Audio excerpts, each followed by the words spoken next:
4-5 కిలోమీటర్లు అడవిలో కొండపైకి ఎక్కాలి. అక్కడ లింగాకారంలో ఈశ్వరుడు చూశారుగా. అందరూ శివలింగం ఉంటే ఎలా ఉంటుంది అనుకుంటారు. శ్రీకాళహస్తిలో ఎలా ఉందో అలా కూడా లేదు, అక్కడ లింగాకారంలో ఉంది. బత్తనీయ స్వామి అని పేరు. అక్కడికి వెళ్ళి ఆ భగవంతుని ప్రార్థిస్తే పిల్లలు పుడతారు. ఈ రోజుకి ఉంది. ఎవరైనా పిల్లలు లేని వాళ్ళు అక్కడికి వెళ్ళి ఆ స్వామిని దర్శించుకుని ఆ విభూది కొంచెం నోట్లో వేసుకున్నా సరే, తలకు రాసుకున్నా సరే, నుదుటి మీద పిల్లలు పుడతారు. ఆ రోజుల్లో మా అమ్మ నాన్న అక్కడికి వెళ్ళి మా నాన్నగారు ప్రార్థించారు. మా అమ్మకు ప్రార్థించడం అంటే ఏమిటి తెలియదు, చెవులు లేవు, అమాయకురాలు. 5 మంది సంతానాన్ని ఇచ్చాడు పరమేశ్వరుడు. చెవులు వినిపించని నా తల్లికి 5 మంది సంతానం. మా ఊరు నుంచి అది ఏర్పేడు నుంచి మా విలేజ్కి వెళ్ళాలంటే 7 కిలోమీటర్లు నడిచి వెళ్ళాలి. మాది మధ్య తరగతి కుటుంబం, దానికంటే కూడా ఇంకా తక్కువ. నేను అప్పుడప్పుడు ఈ మధ్యనే చెప్పా, 5 మంది సంతానాన్ని అప్పుడప్పుడు నా తల్లి 7 కిలోమీటర్లు భుజాల మీద వేసుకొని నడిచి వెళ్ళింది మా తల్లి. అమ్మా ఎక్కడున్నావు అని అప్పుడప్పుడు అనిపిస్తూ ఉంటుంది. నా కంఠాన్ని, నా మాటల్ని 10 మంది మెచ్చుకుంటుంటే ఆ మాటలు నా తల్లికి వినిపిస్తే ఎంత బాగుండేది పరమేశ్వర అనుకున్నాను. ఇలా సంఘటనలు ఇలా ప్రారంభమైంది నా జీవితం. తిండి తిని తినక, చెప్పులు ఉండి లేక స్వయం కృషితో పైకి వచ్చాను. మా గురువు గారు దాసనారాయణరావు గారు, భయం అన్నది జీవితంలో ఉండకూడదు.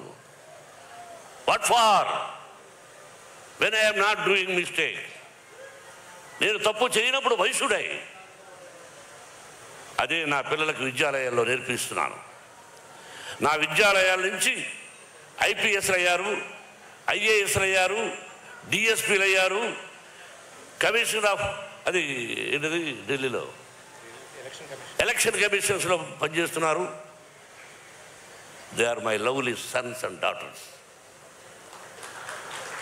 They are studying. మా మోహన్ బాబు యూనివర్సిటీలో చదివి వెళ్ళిన వాళ్ళు. భావి భారత పౌరులు మీరు. క్రమశిక్షణతో ఉండండి, ధైర్యంతో ఉండండి, తలవంచకండి అని చెప్పేవాడిని, చెబుతున్నాను కూడా. కాబట్టి అటువంటి జీవితం నాది. ఇంకా జీవితాన్ని ఎంతో ఉంది, మీకు తెలుసు. ఈ కన్నప్ప ఆ పరమేశ్వరుడి ఆశీర్వదించాడు. దాదాపు 7-8 సంవత్సరాల నుంచి కష్టపడ్డాడు. నా బిడ్డ ఎలా కష్టపడ్డాడు, ఈ సినిమా ఎలా తీసామనేది నేను చెప్పదలుచుకోలేదు. ఈ సినిమా ఎలా తీసాం, ఏం కష్టపడ్డాం వాళ్ళు చెప్పారు.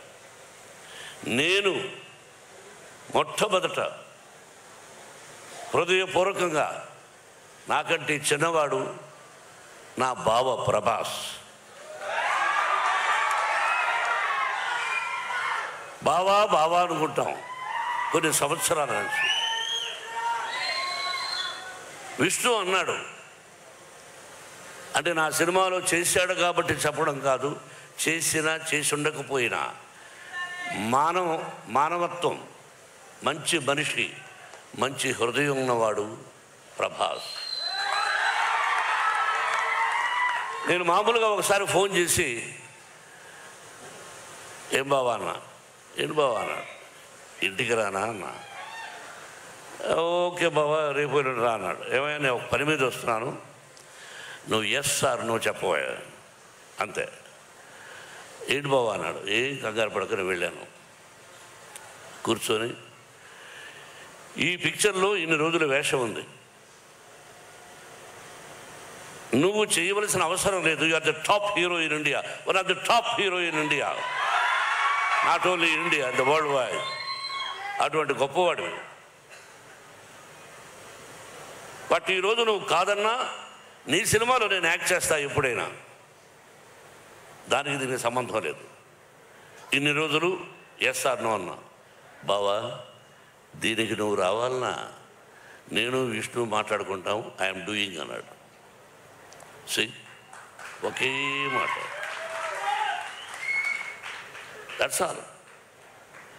ఒకరోజు అలా వచ్చాడు, చేశాడు. ఇంతకంటే ఎక్కువ ప్రభాస్ గురించి చెప్పకూడదు. ఆ కుటుంబం నాకు ఎంతో ఇష్టం. కృష్ణరాజు గారన్నా, వీళ్ళ నాన్నగారన్నా, వాళ్ళ కుటుంబం అంటే నాకు బాగా ఇష్టం.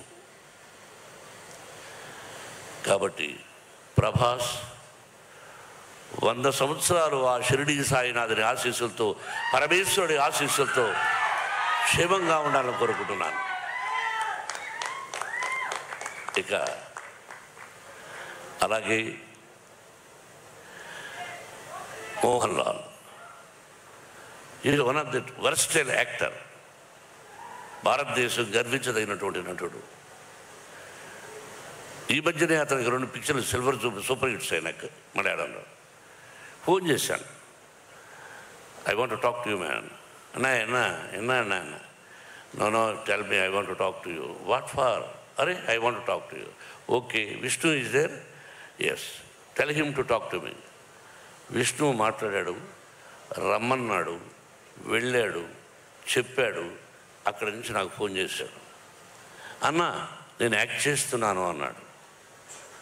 దీనికి surprise, the love and affection నా మీద. అలాగే Sarath Kumar is one of the Rajya Sabha member. ఇంతకుముందు భారతీయ జనతా, మన బీజేపీలో ఒక ప్రముఖ వ్యక్తి, నాకు తమ్ముళ్ళు లాంటి వాడు.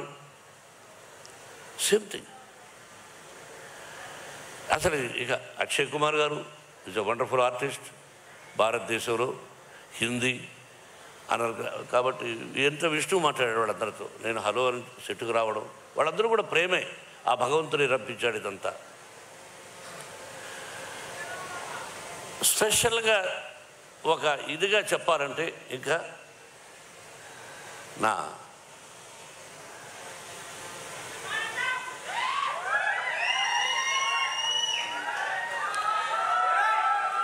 మీకు తెలుసో తెలీదో, ప్రపంచంలో లిసన్ మై డియర్ ఆత్మీయులారా, వినండి బాబు.